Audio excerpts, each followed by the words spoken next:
Hi, my name's Jennifer, and I have been teaching for 8 years.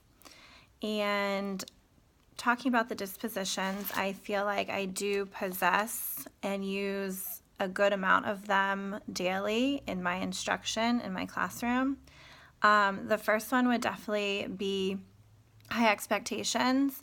I push all my students constantly, no matter what, to learn and do the best that they can. And even if they're learning on different levels and different time periods, I'm constantly pushing them because all children can learn something no matter what. So that's definitely something I strive to make sure, and the kids know that I expect a lot from them. The next one is respect for diversity. I have always taught in very low income schools, and the diversity was a lot different, especially from my own background. And I learned to embrace that and have a lot of open conversations with my students. This year, especially, the election was a big deal for them. There's a lot of anger that they were getting from their households, and I brought it into the classroom and let them speak about it and talk about it. And especially even just like Black History Month, it's important for the students to understand where they came from and what that means. So I'm definitely open with my students about everything, about anything that's going on in their lives. So that's important.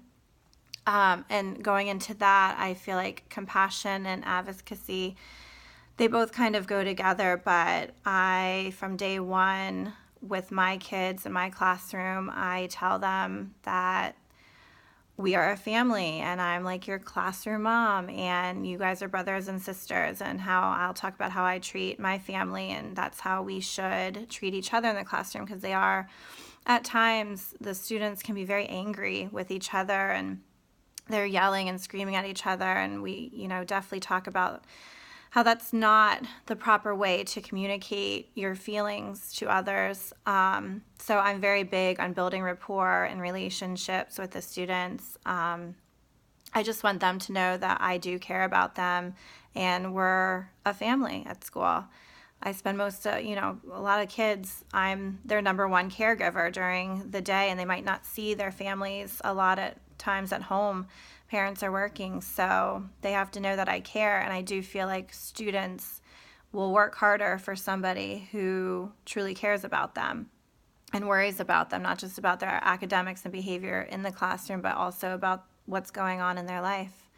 And obviously dedication to teaching. I've always wanted to be a teacher, and even when I'm not feeling well, I always think like, oh, the kids need me there. A substitute is not going to help them.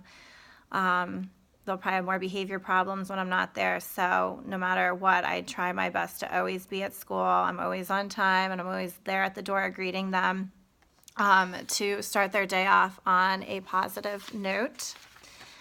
Another thing I definitely do is professional conduct. I feel like most teachers in general are very good at this, but just always being respectful to the students, my colleagues, whoever I'm working with, just trying to help as much as possible. But that's definitely a disposition you have to have no matter what profession you're in.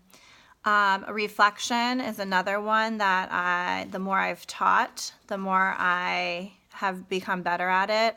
It's easy to reflect when you have a walkthrough with someone, but with an administration, but with your self-reflection is also very important. And I feel like the more I teach, the more I can I look back on like a lesson and thought, oh, I should have done this differently and it would work. And then the next time I do it, and it's better for the students. They grasp the information better. So I think self-reflection has definitely been something I have mastered and have been doing much better with the more I've taught. And definitely honesty with the students, being consistent with them, with everything, with academics, behavior, rewards, consequences. Just when I say something, I will deliver whatever it may be. I think that's important, so they can trust that I am telling the truth and being honest. It's important for them to know.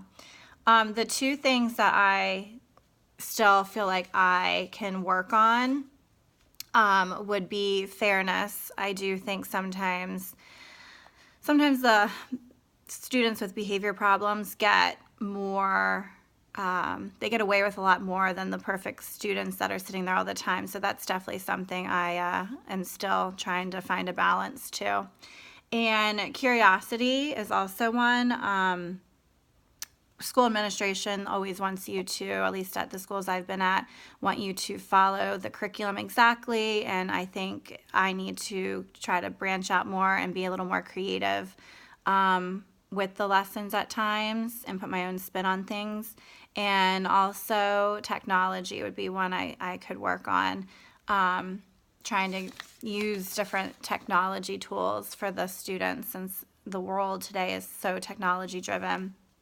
And after all the dispositions, I do feel like that makes a professional educator. You have to have all of it to succeed in your classroom and be able to teach and build those relationships with your students.